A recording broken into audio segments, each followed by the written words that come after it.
Cooperative Extension Service, University of Maryland System presents Using Pesticides Safely, a 6-part training series for registered technicians.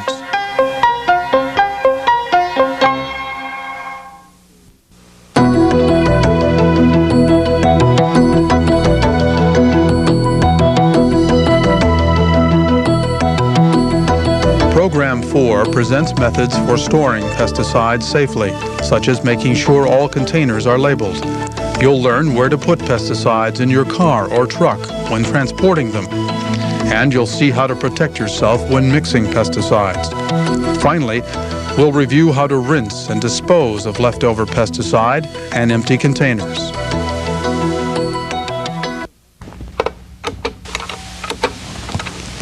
Today, you'll see the storage facility of a company in the indoor pest control business: cockroaches, rodents, termites. But storage guidelines here will apply to many different businesses using pesticides. You may think that storage is your company's problem and not yours. But your job isn't finished each day until the pesticides, containers, and equipment you use have been put away properly. All pesticides and application equipment are stored in one area, except for the herbicides, which are stored away from the other pesticides in the equipment. Herbicides can contaminate other pesticides, and if you're spraying around plants, any herbicide residue in your spray can damage or kill the plants. Notice that the company has the fire equipment, first aid kits, and safety equipment required for this kind of facility. There is a special drainage system so that spills can be contained. Temperature and humidity are controlled, since temperature extremes and high humidity can damage some products. Notice the containers are stored off the floor and arranged so they won't tip. Look at the products on this shelf. Each has a label, and each label is in plain sight. See how these are all original containers? That's the way pesticides should be stored. Occasionally, a container is damaged, starts leaking, or for some other reason, the pesticide needs to be transferred to a new container. Don't leave the new container unlabeled. There's no first aid information, no directions, no safety instructions. An unlabeled pesticide container is an accident waiting to happen. Remove the label from the old container if you can, and attach it to the new one. If you can't remove the old label, at least mark the new container with the product name, active ingredient, and signal word until you can get a replacement label from your supplier, or until you can transfer the pesticide to an empty container of the same product. And never store a pesticide in a food container. People, particularly children, have died from mistakes like that. An inventory system ensures that no product stays in storage beyond its recommended shelf life. Technicians always use the oldest products first, and there's a special area used to store products beyond their shelf life: surplus pesticides and other containers that are going back to the manufacturer or out for disposal. Outside, they take other precautions. Notice they have the entire area secured and covered with warning signs. No one can enter without permission, and this sign tells the fire department what type of chemicals are stored inside, so that firefighters know what safety gear and precautions to use in case of a fire. No matter what type of pest control you do, you have to move the pesticides from the storage area to the job site. The first rule is drive carefully, and don't carry pesticides in the passenger compartment of a car or truck. You don't want to breathe pesticide vapors or dusts at any time, but especially not while driving. And remember, never allow children or pets to ride in with the pesticides. All pesticide containers in your vehicle should be supported and protected so that they can't roll or bounce around, spill, or break during normal travel. Also, you shouldn't have food or clothing in the same compartment as the pesticides.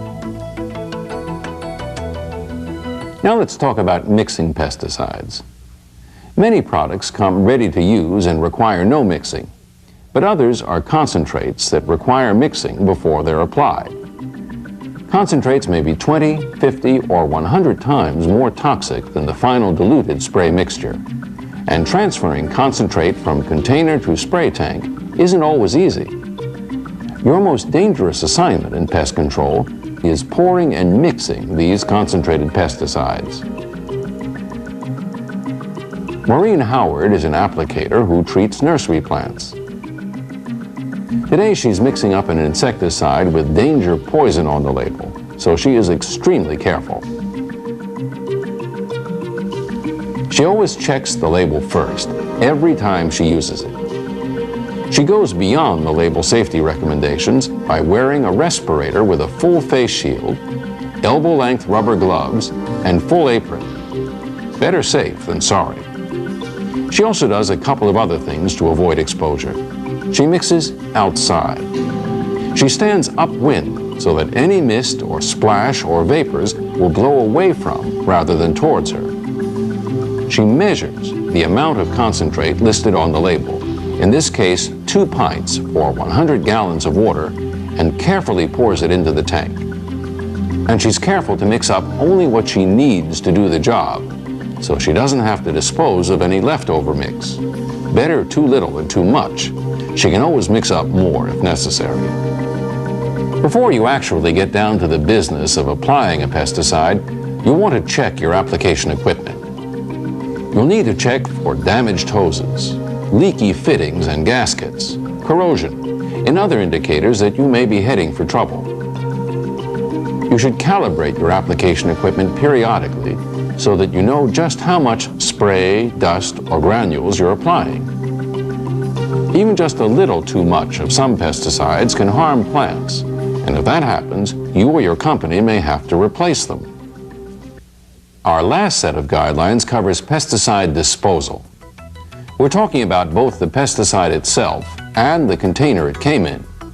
Both are potentially dangerous and may be considered hazardous waste by law.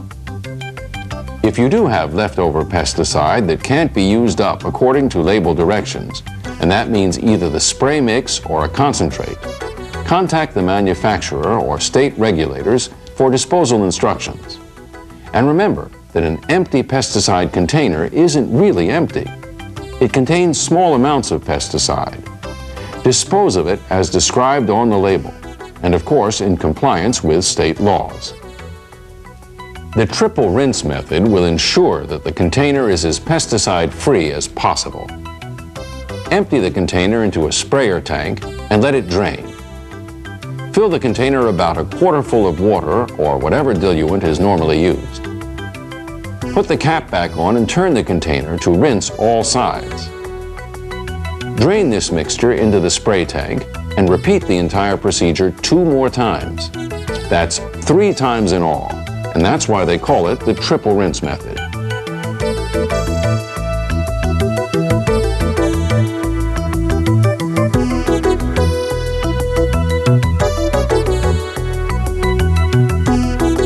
Then carefully puncture the container so that it can't be reused. Now it's ready to be sent to a licensed sanitary landfill. After watching this program, you should be able to answer a few key questions. The written answers to the questions are included in the video program package. If you can't answer correctly, review the program. Ready? Here goes. 1. Tell me 4 things to remember about storing pesticides safely. 2. When you're transporting pesticides, where in your car or truck should they be placed? 3. When you're mixing a pesticide outside, what are 2 things to do to protect yourself from getting the pesticide on yourself? 4. How should you dispose of leftover pesticide? 5. What is the triple rinse procedure?